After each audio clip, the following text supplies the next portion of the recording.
सूचना देतात कुस्ती कशी दिली जाईल आणि कशी दिली जाणार नाही आणि कुस्ती निकाली या गावचा सुपुत्र आहे.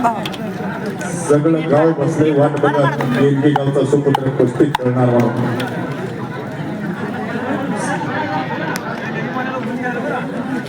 गोपीनाथ वस्तादचं लक्ष आहे कुस्तीवर.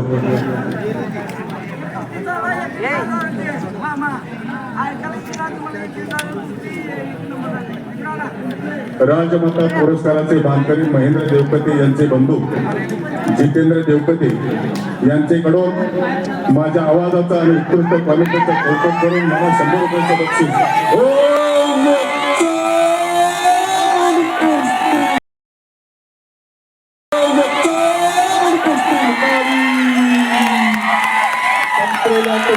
श्रीनाथ